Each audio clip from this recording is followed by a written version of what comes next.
January is when motivation is high, but it's also when beginners accidentally sabotage their fitness journey without even realizing it. Welcome back to my channel. It's Christina. If you're new here, I help with your fitness, nutrition, self-care, and self-love journeys. And you're officially a part of the Fit Floss fam, so you better click that subscribe button and join the family. Today we are talking about the biggest mistake people make in January when starting their fitness journey and how to avoid them so you don't burn out in February. So let's get into it. Mistake number one is doing too much too fast. One of the biggest January mistakes you can make is going from zero to everything overnight.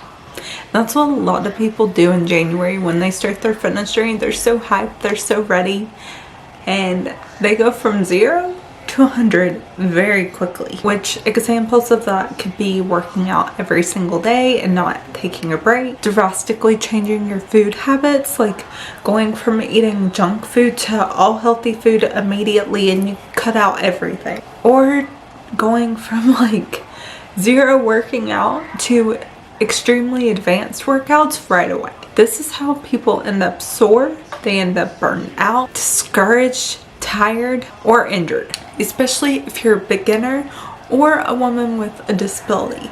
Those are easy things that end up happening if you make that mistake. But I want to give you a tip. Consistency beats intensity. You don't have to go from 0 to 100.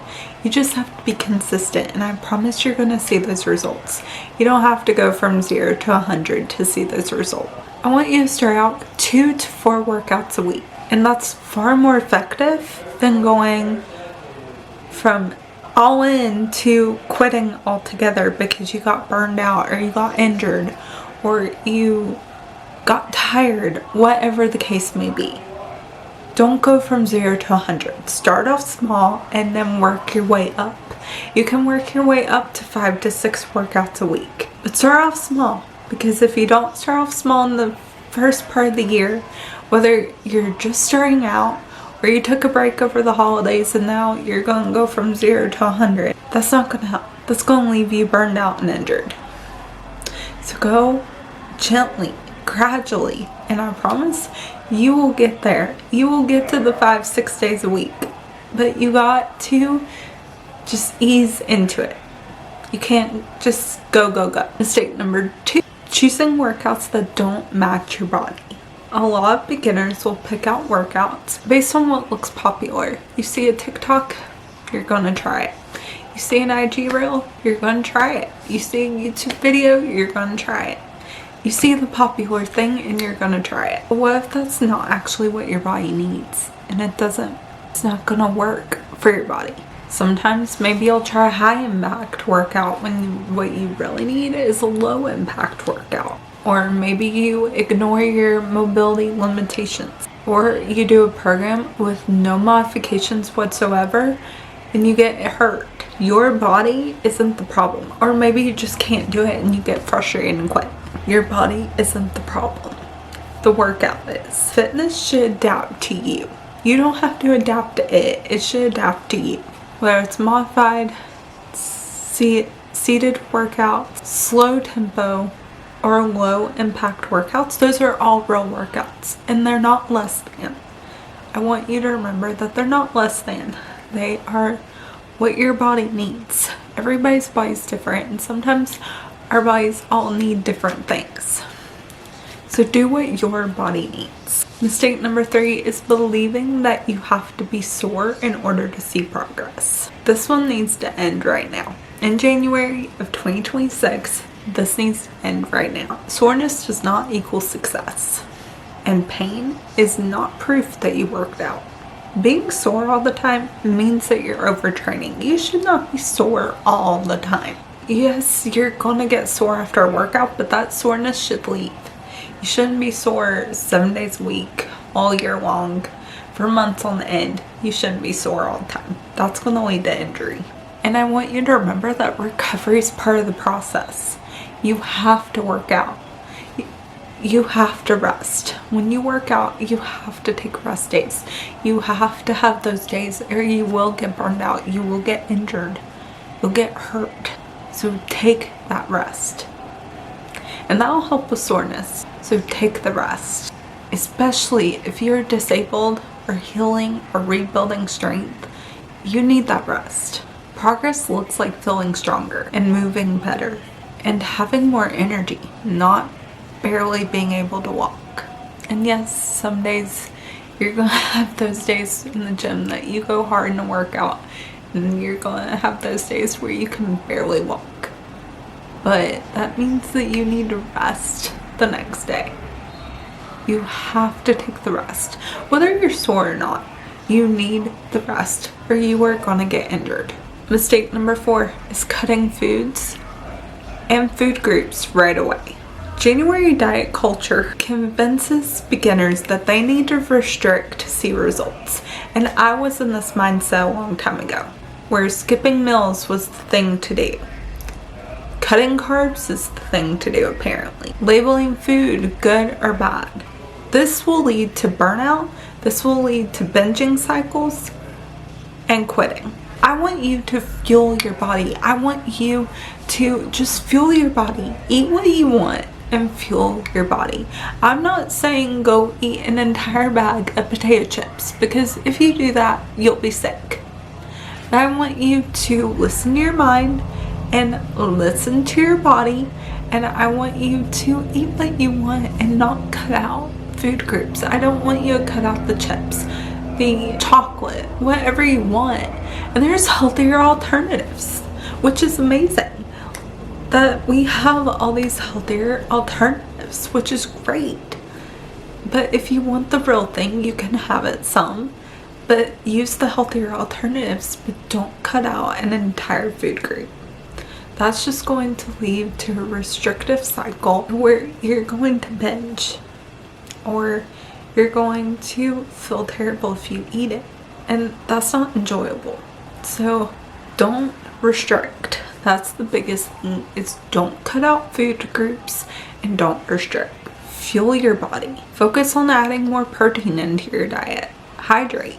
Drink a ton of water and eat balanced meals instead of taking everything away.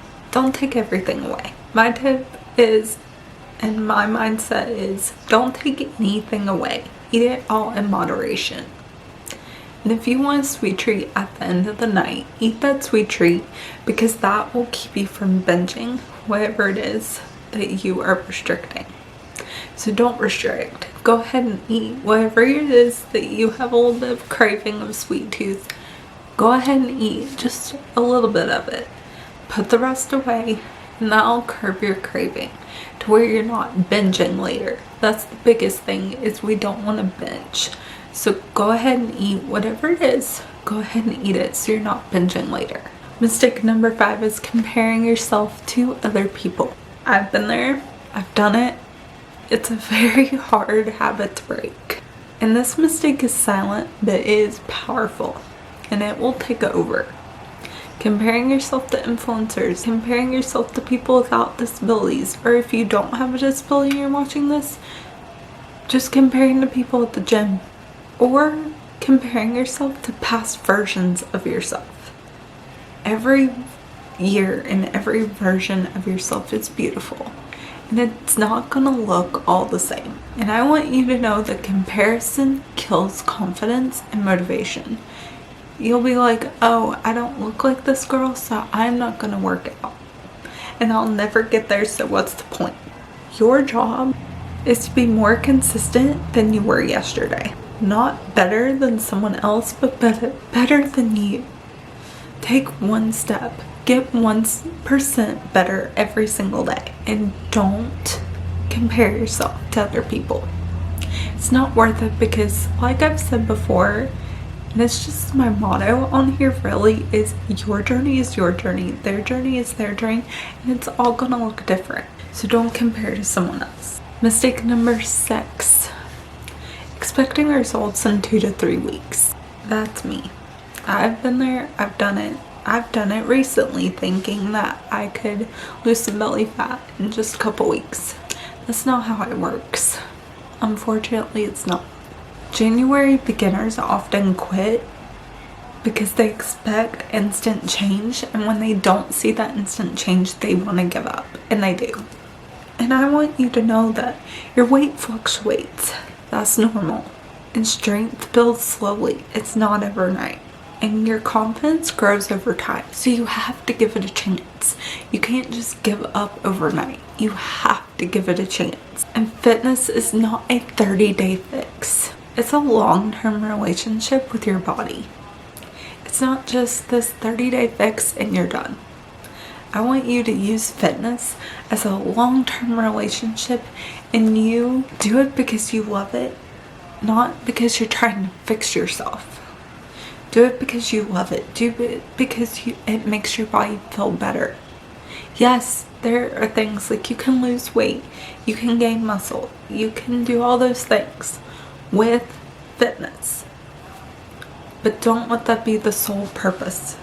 Let the sole purpose be that you feel good, that you have more energy, that you sleep better at night.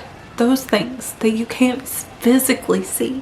And mistake number 7, the last one, is not creating a sustainable routine. If your plan doesn't fit your real life, you will give up. It won't last. If it's too long, too complicated, too rigid, short, realistic routines that you can repeat weekly always outperform a perfect plan. A perfect plan that you can't maintain.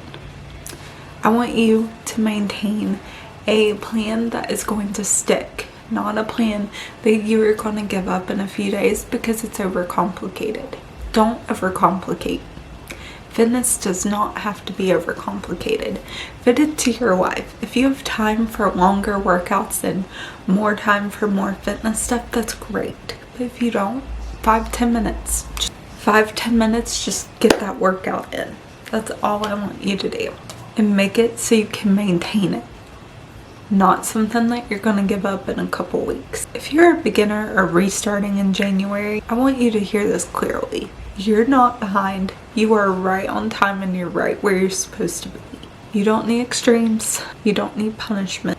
You need a plan that respects your body and your season of life. If this video helped you, make sure you give it a thumbs up, comment your videos that you'd like to see, subscribe to my channel, click the notification bell, and I will see you guys in the next video. Love you guys. Bye.